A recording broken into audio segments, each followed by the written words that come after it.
तर मित्रांनो, खरंच हार्दिक पांड्या IPL 2024च्या बाहेर जाणार का? तर मित्रांनो, तुमच्यासाठी घेऊन आलो आहे काही IPL व क्रिकेटच्या इंटरेस्टिंग न्यूज. तर मित्रांनो, चला व्हिडिओला करू सुरुवात. तर जिथे दादा लावा आपला इंट्रो. नमस्कार मित्रांनो, स्वागत आहे तुमच्या लाडके भावाच्या युट्यूब चॅनलमध्ये, ज्याचं नाव आहे क्रिकेट.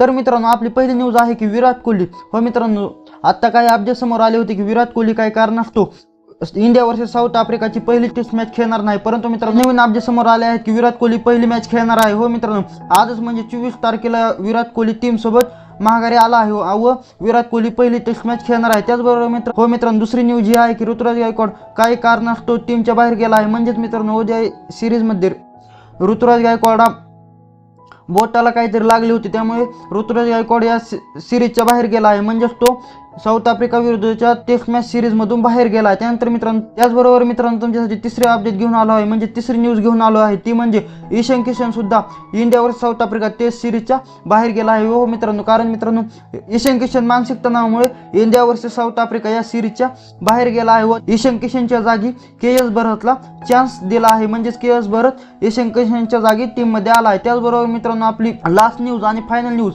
हार्दिक पांड्या खरंच 2024 IPLच्या बाहेर जाणार आणि रोहित शर्मा खरंच मुंबई इंडियन्सचा कॅप्टन होणार का? तर मित्रांनो, यामध्ये खूपच शक्यता आहे की हार्दिक पांड्या 2024च्या IPL मधून बाहेर जाऊ शकतो. कारण मित्रांनो, हार्दिक पांड्या बांगलादेश विरुद्धच्या मॅचमध्ये वर्ल्ड कपमध्ये इंजर्ड झाला होता. त्यानंतर हार्दिक पांड्याने एकही मॅच खेळली नाही, म्हणूनच हार्दिक पांड्या आता इंजर्ड आहे. अशी शक्यता वर्तवली जात आहे की हार्दिक पांड्या अफगाणिस्तान विरुद्धच्या T20 सिरीजमध्ये, जी सिरीज जानेवारी महिन्यात होणार आहे, त्यामधून सुद्धा हार्दिक पांड्या बाहेर पडला आहे.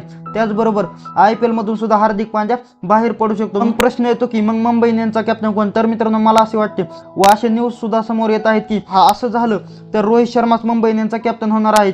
पण मित्रांनो, अशीही शक्यता आहे की जसप्रीत बुमराह किंवा सूर्यकुमार यादव या दोघातील एकही कॅप्टन होऊ शकतो. पण मित्रांनो, जास्त शक्यता तर हीच आहे की रोहित शर्मा पुन्हा मुंबई इंडियन्सचा कॅप्टन होऊ शकतो. तर मित्रांनो, असेच क्रिकेटचे व्हिडिओ पाहण्यासाठी आपल्या चॅनलला आता सबस्क्राईब करा. तर भेटूया पुढच्या व्हिडिओमध्ये. तोपर्यंत क्रिकेट पाहत राहा आणि आपले व्हिडिओ पाहत राहा आणि व्हिडिओला करा लाईक, चॅनलला करा सबस्क्राईब आणि सबस्क्राईब केल्यानंतर बेल आयकॉन ऑन करायला विसरू